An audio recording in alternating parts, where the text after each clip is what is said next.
আমি শুভ, আপনারা দেখছেন জিটিভি। আসছি পরবর্তী খবরে। নমিনেশন পত্র জমা দেওয়ার পর মোহাম্মদ সেলিম সাংবাদিকদের মুখোমুখি হয়ে যা বললেন, চলুন আমরা তা শুনে নিই এবং আপনাদেরকেও শোনাই। তিনি আজকে সঙ্গে ছিলেন, আমাদের সঙ্গে মিছিলে হেঁটেছেন, খোশ মেজাজে হেঁটেছেন, তাকে তুমি জিজ্ঞেস করতে পারছো। সেলিমদা, বলছি বিজেপি অস্ত্র নিয়ে রামনবমী মিছিল করতে গিয়েছে, সেই অধিকার কেউ দেয়নি। বিশেষ সম্প্রদায়ের মানুষের মাথা ফাটিয়ে দেওয়া হয়েছে। রামনবমীতে মুর্শিদাবাদে হিংসা পরিকল্পিত। রামনবমীর আগের দিন ডিআইজিকে সরানো হলো, বিজেপির নাটক করতে দেওয়া হয়েছে, মমতা ব্যানার্জি বলছে। আমি বুঝতে পারছিলাম, নাম না বললে বোঝা যেত।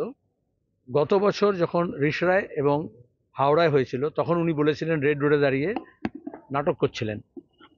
তখন তিনি বলেছিলেন যে পুলিশ ইচ্ছে করে কিছু সময় দিয়েছিল একটু গন্ডগোল করার জন্য। এক, দুই হচ্ছে গত 4-5 দিন ধরে বেলডাঙ্গায়, শক্তিপুরে এই ধরনের ঘটনা ঘটছিল, অভিযোগ আসছিল, কিছু ঘটনাও ঘটে। দুই সম্প্রদায়ের মধ্যে বিজেপি এবং তৃণমূল যেভাবে উস্কানি এবং হাঙ্গামা তৈরির রসদ দিচ্ছিল, সেখানে মুখ্যমন্ত্রী কী করছিলেন, তার অ্যাডমিনিস্ট্রেশন কী করছিল, 4টি থানায় 144 ধারা লাগাতে হলো। উনি সবটা ইলেকশন কমিশনের দায়িত্ব দিয়ে দেবেন? তাহলে দাঁড়িয়ে তিনি এমন এসপি কেন রেখেছেন, এমন আইসি কেন রেখেছেন, এমন নেতা তৈরি করেছেন কেন, যেখানে দাঁড়িয়ে মোদির চাইছে রামনবমীকে কেন্দ্র করে গোটা দেশে একটা উত্তেজনা, একটা ধর্মীয় ভাবাবেগ এবং তার উপর ভোট। মমতা নিজে তাই চাইছেন। কারণ রামনবমীর মিছিল তোমরা দেখেছো, আজকের মুর্শিদাবাদের পত্রিকায় দেখেছো তুমি পেজে, যে তৃণমূলের উদ্যোগে রামনবমী পালন। উনি নিজে নির্দেশ দিয়েছিলেন সর্বত্র এটা করতে হবে। উনি পুলিশকে দিয়ে রামনবমীর শুভেচ্ছা পাঠাচ্ছেন। তো পুলিশকে দিয়ে রামনবমীর সময় যাতে গণ্ডগোল না হয়, সবাই জানে উত্তর ভারতে কী হয়।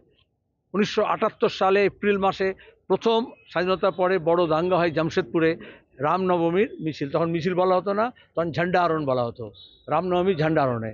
এখন তো সেটাকে একটা রাজনৈতিক কর্মসূচি নিয়েছে, ভোটের আগে আরও বেশি করে উত্তেজনা করা হয়। সেখানে তৃণমূল এবং বিজেপি দুজনে মিলেই করছে। ওনার কোনো মুখ নেই কথা বলার, কারণ উনি আরএসএসের কাছে দায়বদ্ধ এবং প্রতিজ্ঞাবদ্ধ যে তিনি পশ্চিমবঙ্গকে মৃগয়াক্ষেত্র করবেন।